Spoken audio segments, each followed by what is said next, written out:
Inside a piece of amber about 100 million years old, paleontologists found a tick gripping a feather. And that feather didn't belong to a bird. It belonged to a feathered dinosaur from the Cretaceous period. The tick, frozen in resin in the middle of a meal, proves this creature was practicing its trade on hosts that went extinct tens of millions of years before the first human ever existed. That same organism is still with us, still running the exact same strategy that worked 100 million years ago. Climb to the tip of a blade of grass, stretch out its front legs, and freeze in place, sometimes for months, and in some species for years, waiting for a suitable host to pass by.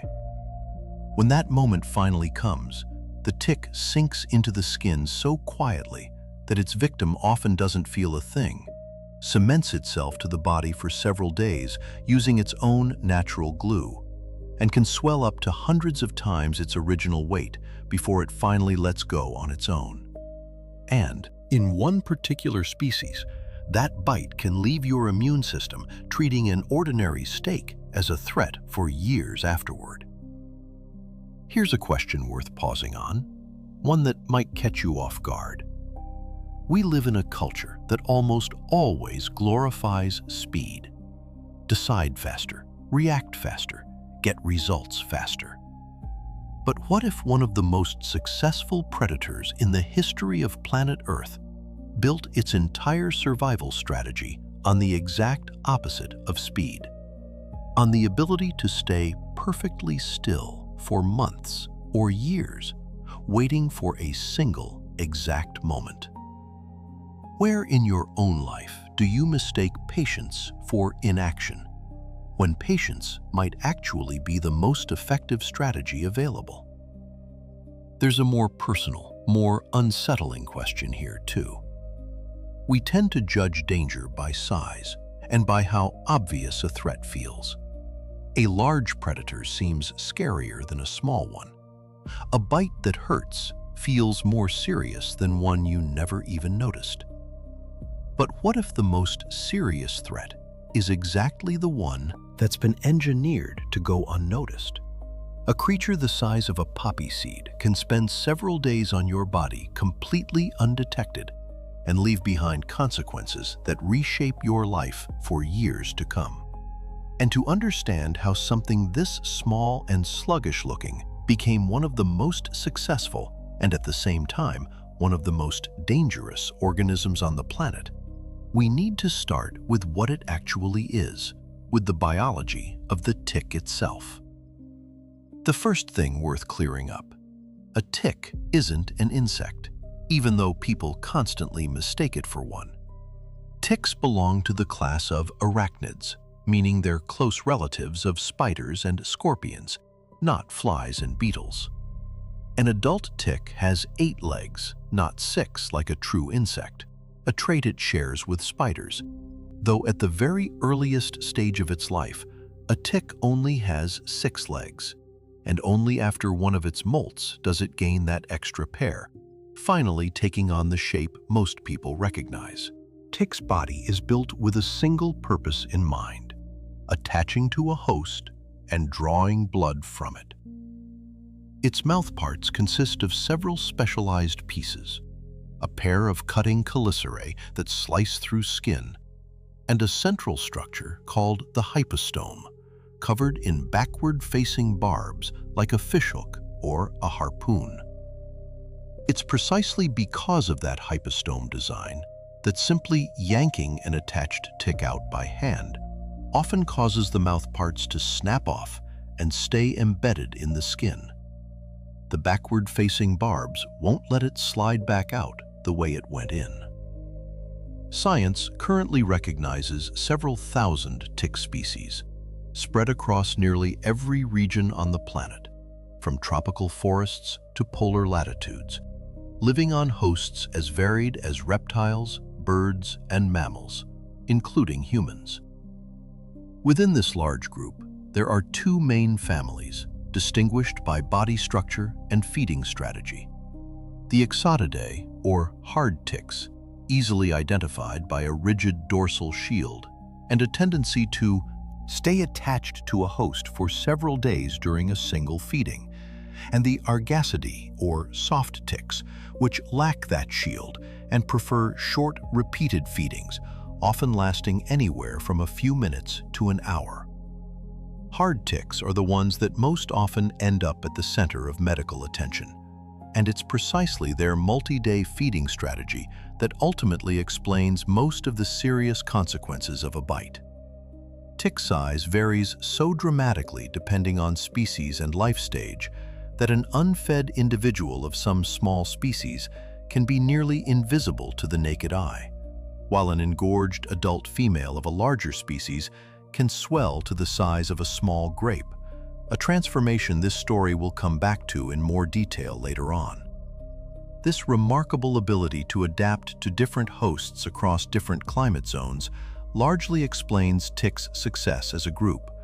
But what makes that adaptation truly striking isn't the sheer diversity of species, it's the specific hunting strategy most of them rely on, one that looks, at first glance, like the exact opposite of active hunting. Most tick species hunt using a method entomologists call questing or ambush behavior. A tick climbs to the tip of a blade of grass, a leaf, or a low shrub, usually to a height matching where a potential host's legs or sides would brush past, stretches its front pair of legs forward, and freezes in that position, waiting for the moment a suitable animal walks by and brushes against it.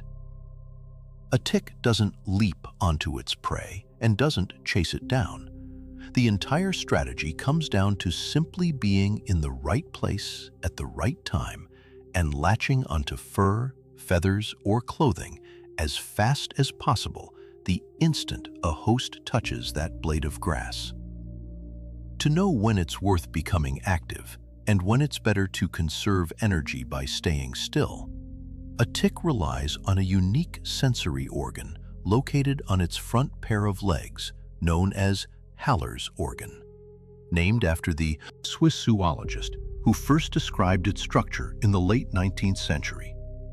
This organ can detect the carbon dioxide exhaled by passing animals, changes in temperature and humidity, and the distinctive vibrations produced by a large body approaching.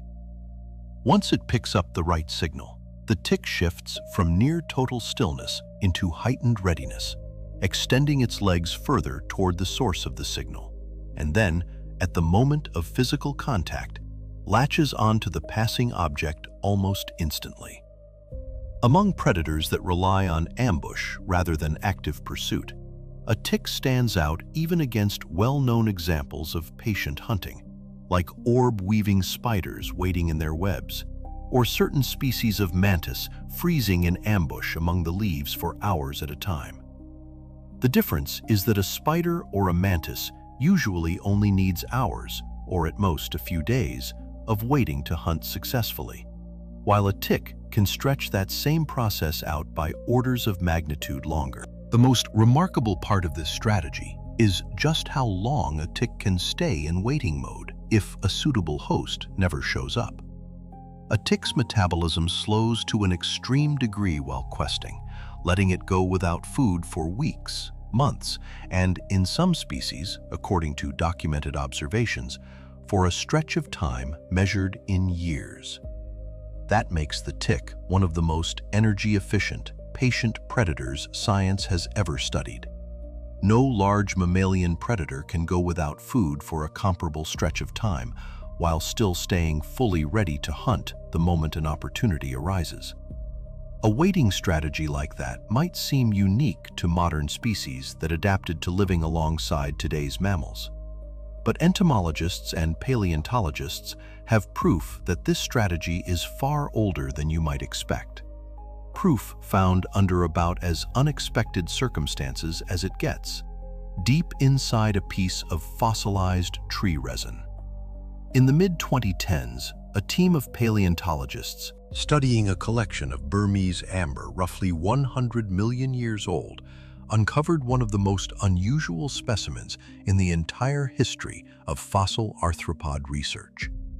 A tick frozen in the resin right next to a feather, and in some specimens, literally gripping it with its legs.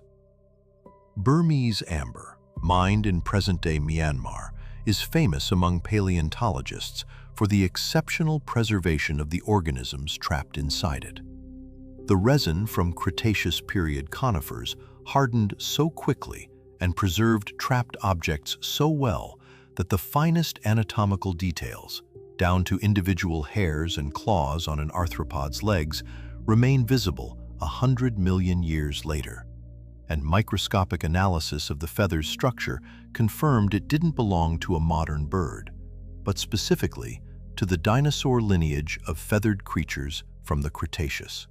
Meaning, the researchers were looking at a tick preserved in the very act of feeding on the body of a feathered, non-avian dinosaur. This was direct physical proof that ticks were living as parasites on vertebrate hosts long before modern mammals existed, long before modern birds took on their current form, and long before the extinction that ended the age of dinosaurs roughly 66 million years ago. The tick from the Burmese amber lived in a world where tyrannosaurs and triceratops still walked the earth. Tens of millions of years of evolution before the very first primate would appear. The same ambush hunting strategy discussed earlier, freezing in wait for a host to pass by, was apparently already in use by members of this arthropod group back in the Mesozoic era. In other words, the tick found in that 100-million-year-old piece of amber was very likely waiting for its dinosaur in almost exactly the same way a modern tick waits for a deer, a dog, or a person today. The sheer staying power of this strategy across tens of millions of years of evolution raises an obvious question. If a tick is this good at simply waiting for a suitable host, good enough for that tactic to survive the very extinction event that wiped out most dinosaurs, what actually happens the moment the waiting finally ends and a host comes within reach? The answer turns out to be more unsettling than you might expect, and it lies in the mechanics of the bite itself. Mechanics refined over those same tens of millions of years. Once a tick finally finds a suitable spot on a host's body, often an area with thin skin and good blood flow, like behind the ears, in the armpits, or on the scalp, it doesn't immediately drive its mouth parts in. First, it spends some time feeling around the skin's surface for the best puncture point. Then, it begins inserting its chelicerae and hypostome into the punctured tissue, releasing saliva of a complex chemical makeup as it goes. It's that saliva that makes a tick's bite practically undetectable to most people and animals. It contains compounds with pain-killing and anti-inflammatory effects, suppressing pain receptors at the bite site, while also dampening the host's local immune response, a response that would otherwise cause redness and itching, and in turn, draw the host's attention to the bite site much sooner. In many tick species, the saliva also contains anticoagulants that prevent blood from clotting at the puncture site, letting the tick feed slowly and continuously over an extended period, rather than in short bursts the way mosquitoes do. Most people have no idea about this next part. In many tick species, as the tick attaches, the hypostome gets further secured in the wound by a specialized cement-like substance that hardens and quite literally glues the mouthparts to the host's tissue, which is why an attached tick is often nearly impossible to brush or accidentally knock off in the first hours and days after a bite. The mechanical grip is backed up by an actual biological adhesive engineered to keep the parasite in place despite movement, bathing, and friction from the host's clothing. While it stays attached, and for some species and life stages this process can stretch on for several days, the tick slowly fills with blood, growing many times over in size and weight compared to its original unfed state. How long this feeding takes varies quite a bit by life stage. Larvae typically feed the fastest, over 2 to 3 days. Nymphs generally need a few days more, and adult females preparing to lay eggs can feed for up to a week or even longer, which is exactly why the larger and more mature the tick, the longer it stays attached, and the higher the risk becomes of transmitting a pathogen if the tick happens to be infected. In some species, females preparing to lay enormous numbers of eggs after feeding can end up weighing hundreds of times more than they did before the meal, a transformation that turns a flat, barely noticeable creature into a swollen organism resembling a small grape. The entire process, from choosing a bite location to the final engorgement, is built around a single goal: staying undetected for as long as possible. And it's precisely that multi-day invisibility that ultimately gives the tick a chance to pass along something far more serious to its host than temporary discomfort. But before getting into disease, there's one more piece of a tick's biology worth understanding, one without which the very possibility of infection wouldn't exist at all. The life cycle of most hard tick species works in such a way that each stage of development, larva, nymph, and adult, requires its own separate blood meal before it can move on to the next stage. The host at each of these stages doesn't have to be the same animal at all, and sometimes it isn't even the same species. A tiny six-legged larva hatches from an egg and has to find its first host, often a small animal, like a rodent or a small bird, since the larva is physically too small to attach effectively to a large mammal. Once it's fed on blood, the larva drops off its host, spends some time digesting its meal, and molts into a nymph, now an eight-legged, larger stage of development. The nymph needs its own separate feeding, and for this stage, the host is often a medium-sized animal, something like a larger rodent or a small mammal. And only after one more molt, now in its adult form, does the tick seek out its final host, typically a larger animal, whether that's a deer, a dog, or a person. A well-studied example of exactly this kind of chain comes from North America, where much of the research on tick biology centers on the species responsible for spreading Lyme disease. Its larvae feed heavily on white-footed mice and other small rodents. Its nymphs often find hosts among a broader range of small and medium-sized mammals, and its adults ultimately favor large, hoofed animals, particularly white-tailed deer, a species whose abundant population in some regions largely sustains the final stage of the tick's life cycle, and in turn supports a high density of ticks overall. This means a single tick, over the course of its life, physically comes into contact with at least 3 different animals, often belonging to 3 completely different species, and can theoretically carry pathogens from one host species to the next, acting as a kind of biological courier between different parts of an ecosystem. This strategy has a darker flip side, though, one that's harsher than you might expect. Finding a suitable host 3 separate times, at each fundamentally different stage of development, is a task with an extremely low chance of success for any one individual tick. And a female tick lays an enormous number of eggs, precisely because the overwhelming majority of hatched larvae never find their first host at all. They die of dehydration, fall prey to other predators, or simply don't survive to the next molt.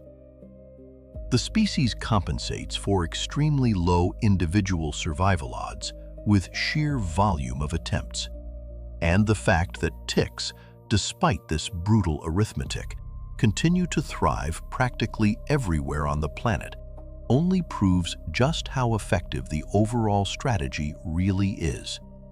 Patient waiting, an undetectable bite, and a 3-stage life cycle, all working together. Among all the surprising consequences of a tick bite, there's one that upends common assumptions about how the human immune system works so thoroughly that the first time you hear about it, It sounds more like an urban legend than a documented medical phenomenon. It's a condition doctors call alpha-gal syndrome, and it can turn someone who's been bitten into an opponent of red meat for years to come. The mechanism involves a sugar molecule called alpha-gal, present in the tissue of most mammals except humans and higher primates, meaning it's abundant in beef, pork, and lamb, but completely absent from the human body. In certain tick species, most notably Amblyomma americanum, found mainly in North America, that same alpha-gal molecule shows up in the saliva, likely picked up from the blood of earlier animal hosts the tick fed on during its life cycle. The link between this molecule and the allergic reaction to meat was established largely by accident rather than through a deliberate search for the cause of a food allergy. Researchers at an American university noticed an unusual cluster of severe allergic reactions among patients receiving one of the newer cancer drugs based on monoclonal antibodies, reactions showing up in noticeably higher numbers among patients in certain geographic regions of the southeastern United States than anywhere else. On closer investigation, it turned out the drug itself contained that same alpha-gal molecule in its structure, and patients with the unusual reaction had specific antibodies against that substance in their blood. And it was precisely the geographic overlap between regions with a high frequency of these reactions and the range of the Amblyomma americanum tick that ultimately pointed researchers toward the connection. When a tick like this bites a person, that person's immune system encounters the alpha-gal molecule for the first time not in the digestive tract, where such substances are normally broken down by digestive enzymes, but directly in the bloodstream, where the molecule enters along with the tick's saliva. To the immune system, this looks like the invasion of a foreign, potentially dangerous substance, and in response, it often starts producing specific antibodies against alpha-gal, meaning the bitten person develops a full-blown sensitization, the same basic mechanism behind any other allergy. The problem is that this exact same alpha-gal molecule shows up in large quantities in the meat most people regularly eat: beef, pork, lamb, and sometimes in certain organ meats and gelatin as well. And once sensitized, a person's body starts recognizing that molecule in food as the very same threat it once encountered through a tick bite, triggering a full allergic reaction, ranging from hives and digestive upset to, in severe cases, life-threatening anaphylactic shock. A distinctive feature of this reaction is that it often shows up several hours after eating meat, rather than immediately, which makes it significantly harder for both patients and doctors to pin down the real cause of the symptoms the first time it happens. What you get is one of the most vivid examples of how a tiny creature can reprogram a person's immune system with a single bite, reshaping that person's relationship with an entire category of everyday food for years afterward. The course of the syndrome isn't the same for everyone. For some people, sensitivity to alpha-gal stays strong for a very long time, while for others, it gradually fades, especially if they manage to avoid further tick bites. But the fact that a single arthropod bite can trigger a reaction like this at all remains one of the clearest examples of just how unexpected the consequences of contact with this parasite can be. Alpha-gal syndrome is far from the only issue tied to tick bites, and not even the most common one. Among specialists in infectious disease and disease vectors, ticks are widely considered one of the most diverse groups of arthropods on the planet in terms of the range of pathogens they can carry, capable of transmitting bacterial, viral, and parasitic diseases all at once, often several pathogens from a single bite. The list of diseases ticks are confirmed to transmit includes Lyme disease, a bacterial infection that can affect the joints, the nervous system, and the heart if left untreated. Tick-borne encephalitis, a viral disease that attacks the central nervous system directly. An entire group of rickettsial diseases, including Rocky Mountain spotted fever, ehrlichiosis and anaplasmosis, bacterial infections that attack blood cells, and a number of other less widely known diseases relevant to specific regions and tick species. The exact set of threats varies significantly by region and by the tick species living there. Rocky Mountain spotted fever, despite its name, is recorded across various parts of the American continent, while tick-borne encephalitis is found mainly in the forested regions of Europe and Asia, where a completely different local vector species is active, which means the real list of risks from a tick bite depends heavily on geography, rather than being one universal set of dangers found everywhere. Because the odds of transmitting most of these pathogens are directly tied to how long the feeding lasts, infectious disease specialists agree on one simple point. The faster an attached tick is found and properly removed, the lower the risk that it will have had time to transmit an infection to its host. That's exactly why regularly checking your body after being outdoors in tick habitat remains one of the few effective protective measures available to anyone without any special medical equipment.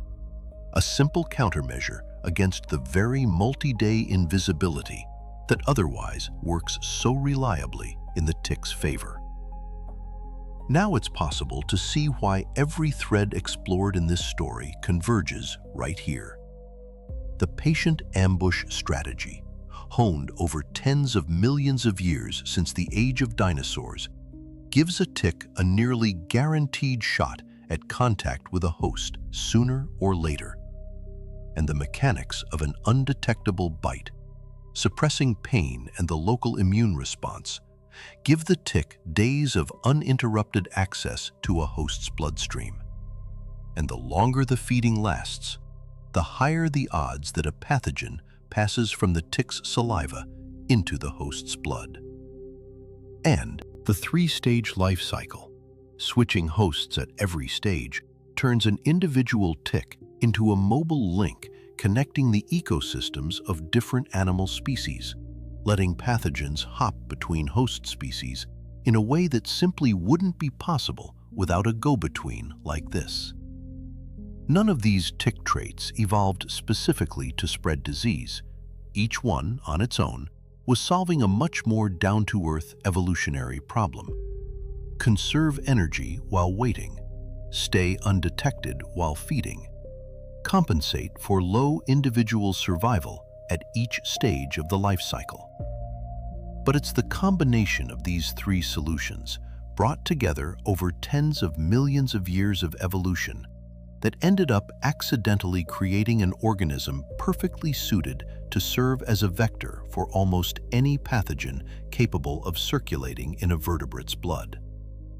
The first question raised at the start of this story was about where, in our own lives, we mistake patience for inaction. The tick's story is a rare case where the literal evolutionary strategy of one of the most successful predators on the planet proves that the ability to stay still, conserving energy while waiting for exactly the right moment, can outlast the extinction of the dinosaurs and remain a working strategy 100 million years later. Patience here isn't the absence of action. It's precisely calculated, energy-efficient preparation for it. The second question was about how the most serious threat doesn't necessarily look frightening or feel obvious. A tick has no speed, no strength, no impressive size, and that's exactly why its bite can go completely unnoticed for several days, leaving plenty of time to transmit a disease-causing pathogen or trigger a long-lasting immune reaction to ordinary meat. Danger here is measured by how well a creature's biology is built to stay undetected for exactly as long as it needs to, not by how threatening that creature looks at first glance. The three main threads of this story, the patient wait for a host honed back in the age of dinosaurs. The bite mechanics that make days of feeding go unnoticed. And the three-stage life cycle with its host switching. Aren't three separate tricks a tick happened to pick up on its own? They're three links in a single evolutionary chain. Remove any one of the three, and the whole thing falls apart. Patience without an undetectable bite would mean an endless wait for a fleeting, easily discovered contact. And an undetectable bite without host switching across life stages would never have let the species spread pathogens as widely as it does now. Tracing the path of a single tick from birth to its final bite makes this especially clear. It all starts with a tiny six-legged larva hatching from an egg, doomed almost immediately to search for its first, smallest host. And the overwhelming majority of larvae don't survive that first attempt. The small fraction that get lucky molt twice and switch. Hosts twice, each time risking failure to find the next one. And once fully grown into an adult, the tick climbs a blade of grass and freezes into its waiting posture, sometimes for months or years, relying on Haller's organ and on patience inherited from ancestors that once fed on dinosaurs. A strategy confirmed by that capsule of Cretaceous amber. When a host finally arrives, the mechanics of the undetectable bite take over. Numbing saliva, anticoagulants, a cement-like substance, and days of hidden feeding. And it's during this final stage, lasting several days, that the tick gets its chance to pass along something more than temporary discomfort. Whether that's a disease-causing pathogen or a molecule capable of changing how a person's immune system responds to ordinary food for years afterward. None of these stages came about to make for a chilling science story. Each one solved its own narrow evolutionary problem, separately from the others. But their combined effect explains why a small, unremarkable creature the size of a poppy seed remains one of the most successful organisms on the planet, and at the same time, one of the most serious concerns in modern medicine. An organism that once waited for dinosaurs and, with the same patience, keeps waiting for us. If the story of the tick trapped in amber, feeding on a dinosaur, is the one that got you, let me know in the comments. Had you known ticks had such an ancient history before this? And if the story of the meat allergy triggered by a bite is what stuck with you more, hit like and tell me whether you'd heard of alpha-gal syndrome before. I read every comment, and I'll respond to the most interesting stories.